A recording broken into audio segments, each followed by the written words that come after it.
Okay, let's start.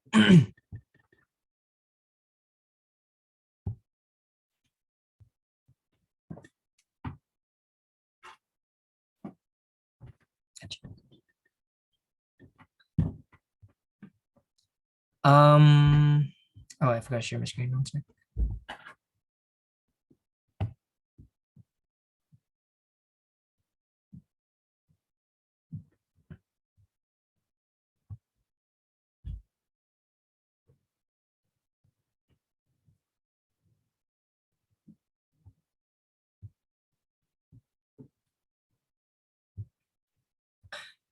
Okay.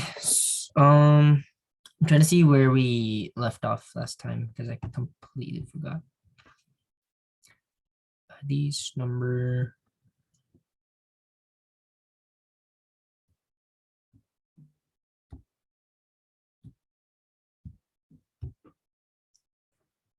These number 6.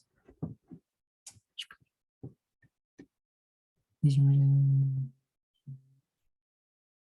no, not this one.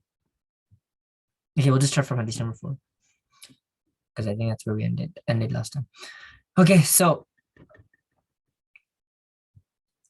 Ubadah bin Samit radiallahu anhu reports that Rasulullah said one day when Ramadan had drawn near, the month of Ramadan, the month of blessings has come to you, wherein Allah turns towards you and sends down his special mercy, forgives your faults, accepts prayers, appreciates your competition for the greatest good, and boasts to the angels about you.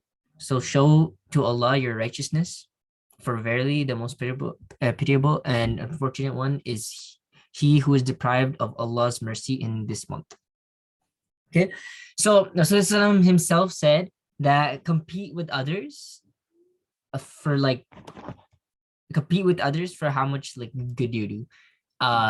You should always think that I should be doing better in terms of like reward than everyone else. I should do more, not better. I should do more than everyone else is doing. Try to compete with other people. If you see someone that's doing like, let's just say he reads Durood like, I don't know, like 5,000 times a day or something, then you should be like, okay, I need to do better or I need to do more and try to do like 6,000 or something. Just try to do more. You get and Allah subhanahu wa ta'ala, he boasts to the angels that, look at, this is my servant and he's doing this and this. Okay, and obviously Ramadan, Allah subhanahu wa ta'ala sends down a special mercy and forgives. If you every time you ask forgiveness, it's basically forgiven. That's why you should ask as much forgiveness as you can in the month of Ramadan as much you can. Okay. Okay, Abu Sa'id Khudri radiallahu anhu relates that Rasulullah said, during each day and night of Ramadan, Allah sets free a great number of souls from hell, and for every Muslim, during each day and night, at least one prayer is certainly accepted. Okay, so Ramadan is that type of month where people that are in hell at the moment, right? And at the moment, Allah subhanahu wa ta'ala sets some of them free every time, every night, every day. And that's why, because when a Muslim asks for dua, someone is dead, right? And you ask for dua for them. Obviously, there might be a bad person, and or all the sins they committed because that they're getting punished in the grave, right? And you make dua for them, then they will get released from hell and go to Jannah. So that's how much your duas are worth in Ramadan. Someone that's also should not be in Jannah, will go to Jannah. Okay, so during each day and night, at least one prayer is certainly accepted. Okay, so one dua is always accepted, at least every day, every night. So you should at least try your best to make as many duas as you can, and try to make as much dua as you can for people who are already dead too, so that at least that if they are suffering, then they can go to Jannah. Okay.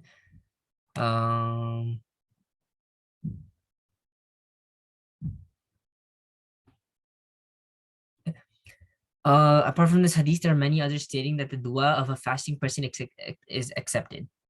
And one hadith we read that the dua is accepted at the time of iftar, but we're generally so absorbed in eating that we neglect this opportunity. The well-known dua at iftar is, "Oh Allah, for you have I fasted, In you do I believe, and on you do I rely, and now I break this fast with food coming from you. There isn't any Arabic for this, but whatever the dua is for this, there's three separate duas that you should make after iftar. But the thing is, when obviously when iftar opens, we're so like, consumed in eating and like just breaking your fast and everything that we like we don't even think about anything else. We're just like, okay, we gotta eat and then we gotta go pray Maghrib. See, that's how it usually is. And then even after Maghrib, we're like, oh, I gotta go eat again. Okay, but you should be making duas during iftar time because that's when duas are accepted, or are like higher chance of being basically accepted. So you should always make dua at that time. Abdullah ibn Amr radiallahu anhu used to make the following dua iftar. Oh Allah, I beg you through your infinite mercy, which surround all things, to forgive me. In some books read that Rasulullah used to say, oh, you who are great in bounties, forgive me. Okay, so basically you can make your own dua. Just make your own dua about something to do with like forgiving or anything else. Literally anything works because you can make your own duas. And many other prayers have been indicated for iftar, but no special dua is fixed. Okay, the Rasulullah never had like a special dua fix. You know how when you go to the washroom, there's a dua for entering the washroom, exiting the washroom. Okay, there's no specific dua or set dua for when for iftar time. It's just whatever you want, you make. Okay. This number 6. Abu Hurairah radiallahu anhu reports Rasulullah said there are three people whose dua is not rejected. The fasting person until he breaks the fast, the just ruler, and the oppressed person whose dua lifts above the clouds and opens onto no, sorry, I can't even read it now. Allah lifts above the cloud and opens onto it the doors of heaven. Allah says, I swear by my honor, verily I shall assist you, even though it may be after some time. Okay, so there are three people who is never rejected. The fasting person until he breaks the fast.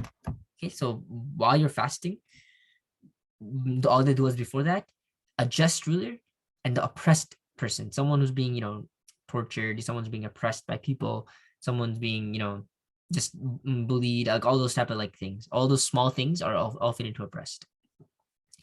Like if there's a certain group of people who are being oppressed by like lots of other people, you could say, how in Palestine, right, all those people being attacked by Israel, right? So those people literally their duas are being accepted constantly. Okay.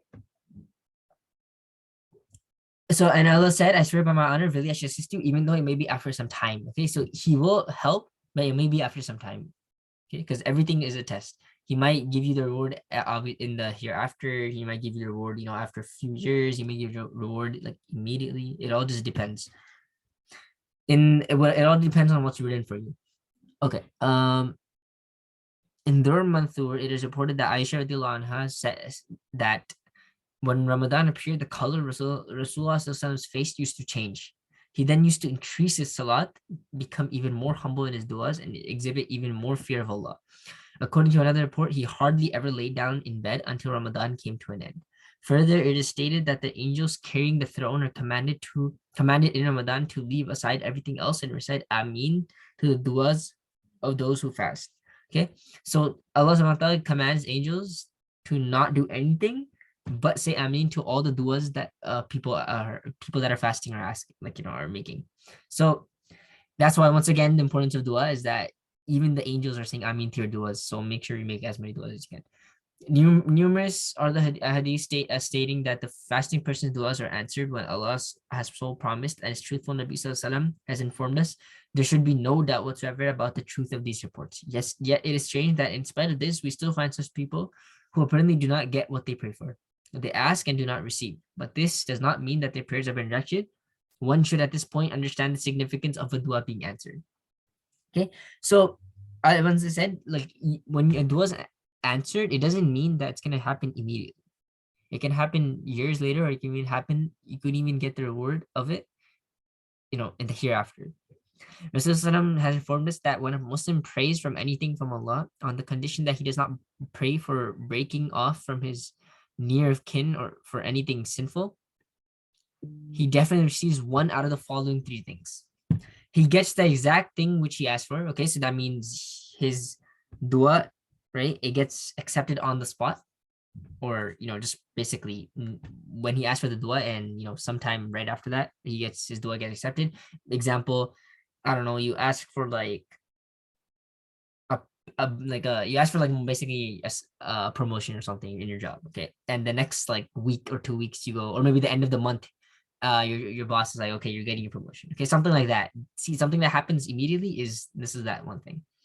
Okay, the next thing is, if that is not received, then Allah either removes from his path some great calamity in exchange for what he desired. Okay, so instead of getting something, he will actually save you from something else. Okay, something that might happen to you, he'll actually save that instead of you getting that thing, because it might be better for you. Um.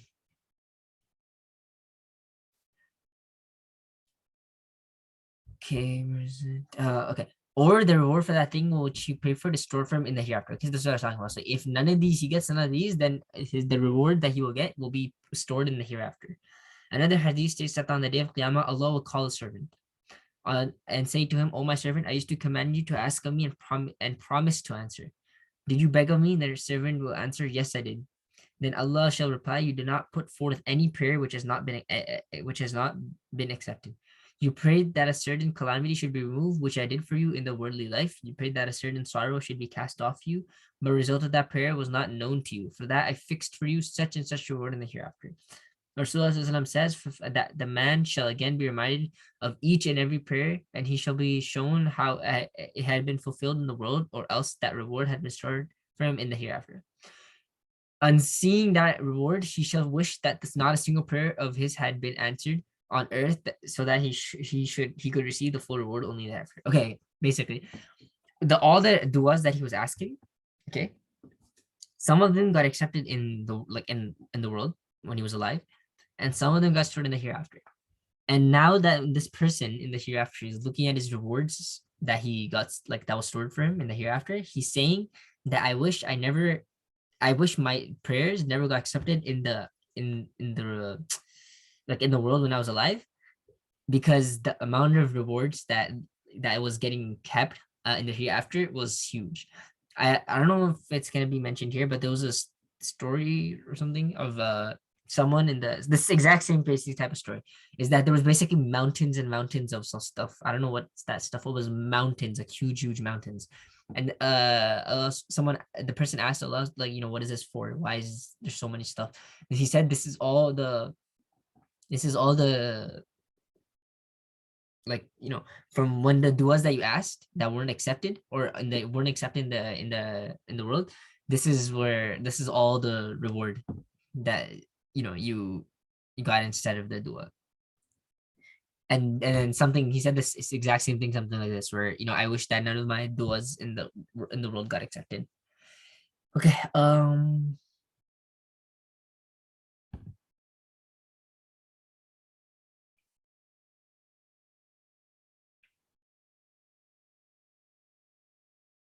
Okay. um Lastly, should be borne in mind that certain conditions under which prayers are accepted. In the absence of these, prayers may be often rejected. Rejected. Where was I? Among those is the use of halal food. When haram is consumed, the prayers are not accepted. Rasulullah said, many a greatly distressed person lifts up his hand to the heavens, praying and crying, "O Allah, but the food he eats is haram, what he drinks is haram, his clothes are haram." Then in such cases, how can his prayer be accepted? Okay. When I'm pretty sure when you eat something haram, your prayers aren't accepted for 40 days. But you still have to pray. Like, that's the thing. You won't get any reward for any of the prayers that you're praying, but you still have to pray, because obviously you're supposed to pray. Even like, you won't get any rewards though. A story is related about a group of people in Kufa whose prayers used to be always accepted. Whenever a bad ruler was placed over them, they used to pray for a curse upon it, which quickly came to destroy him. When Hajjaj became ruler there, he invited those people amongst others to a feast. After they had all eaten, he said, "I am no longer afraid of the curse upon me from these people, because haram food has now entered their stomachs." At this stage, let us ponder over how much haram is being consumed in these times. When people are even trying to make permissible the taking of interest money, we find out people going so far as to think that bribery and what is obtained through is permissible. While our merchants very often justify their deceiving people when trading with them. Okay, so there's a story where people were their duas always used to get accepted, and uh they used to, whenever bad news used to come, they used to pray that take him out, and he used to get taken out somehow, in some way, somehow they used to get taken out. And then this one ruler came. There was a very strict ruler, not strict, tyrant. He was a tyrant, Hajjaj. Okay, and he basically fed people haram food. And what we just said or talked about is haram. When you eat haram food, your duas never get accepted.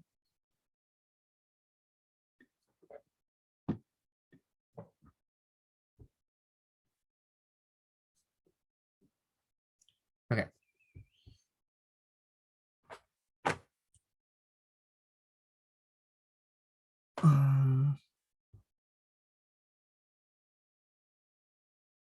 Okay, Hadith number 7. Ibn Umar radiallahu anhu relates, Rasulullah said, verily Allah and his malaika, like our angels, send mercy upon those who eat sehri, okay, or the suhoor. How great is Allah's favor upon us that even the partaking of food before dawn for fasting is so greatly rewarded. There are many hadiths in which the virtues of sehri are expounded and rewards mentioned. Allama, a commentator on Bukhari, has quoted the virtues of sehri from 17 different sahaba, and all the ulama agreed on its being mustahab. Let me just read.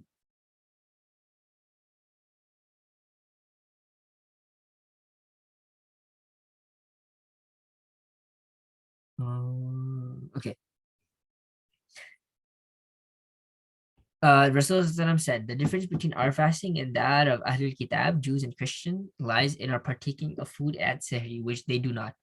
The Prophet has said, eat Sehri because in it lie great blessings. And again, in three things are the blessings: in Jama'ah, company, in eating, Thareed, and in Sehri. There's three things that you get lots of blessings. One is Jama'ah, meaning praying in a congregation with people.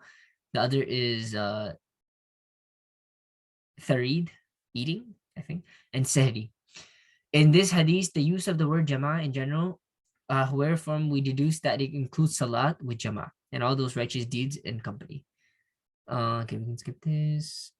Okay, one hadith says, eat sehri and strengthen yourself for the fast and sleep in the afternoon, so as to gain assistance in waking up in the latter portion of the night for ibadah. Abdullah bin Harith reports that one of the Sahaba said, I once visited Rasulullah at a time when he was busy in partaking of sehri. Rasulullah then said, this is a thing full of blessings which Allah has granted you, do not give it up. Rasulullah, in urging us repeatedly for sahri, has said, even though there be no food, then one date should be eaten, or a drink of water taken. Thus, when there are difficulty, when there are definitely great advantage and reward in sahri, Muslims should endeavor to observe this practice as much as possible. Okay, even if you're not hungry, even if you're not, or even if you don't have food, you should always just eat as like just even one day during sahri, and you'll get the reward. Okay. Okay, neither should so little be eaten that one feels weak throughout the period of fasting, and nor should so much be eaten that it causes discomfort. Repeatedly, we have been permitted from filling the stomach excessively. Okay. Okay. So they mention in the sunnah lots of times that whenever you eat, never fill your stomach like so much. Okay. In this commentary on Sahih Bukhari, okay, because in it the sunnah is followed. This is the blessedness of Sahri. Through Sahri, we differentiate ourselves from the ways of Ahlul Kitab, which we are at all times called upon to do. Okay, so we're basically supposed to not copy the Christians or the Jews. That's what Rasulullah said. So, and this is the Christians and Jews don't eat sehri, so we do sehri. It provides strength for ibadah. It promotes greater sincerity in ibadah. It aids in elimination of bad temper, which normally comes about as a result of hunger. Sehri is the time when prayers are accepted. At the time of sehri, one gets an opportunity to remember Allah, make dhikr, and lifts up the hand to Him in prayer.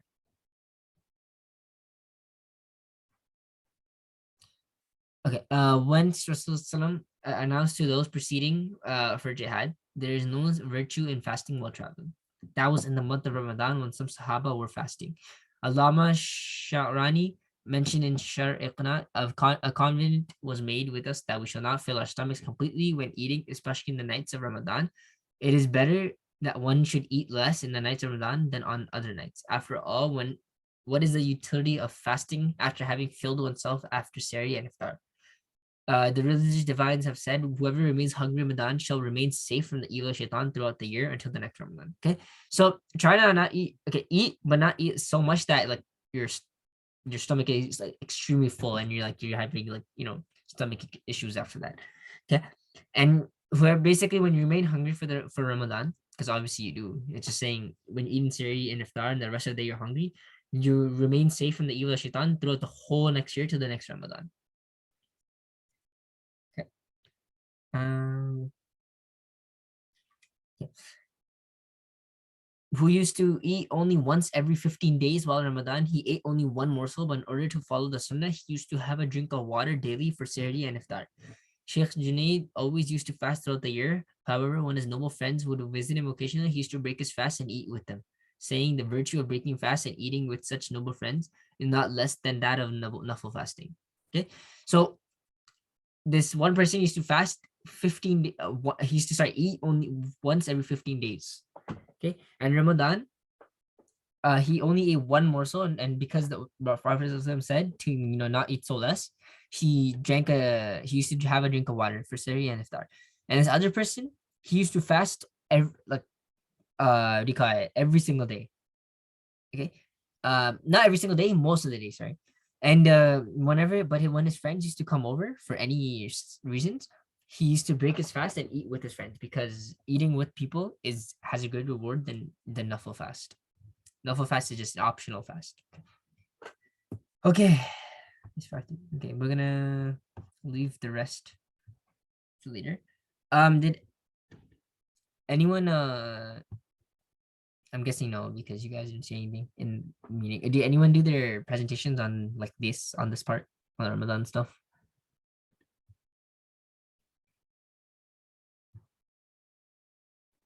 Could you repeat that? I said, did anyone do the presentations on the Ramadan part that you guys got? I need a presentation. Okay, that's fine. Okay, we're done. Subhanallah bihamdihi, subhanallah bihamdika, ashhadu an la ilaha illa anta, astaghfiruka wa atubu ilaik. Subhana rabbika rabbil izzati amma yasifun. Assalamu alal mursalin. Alhamdulillahi rabbil alamin. Assalamu alaikum. Yes,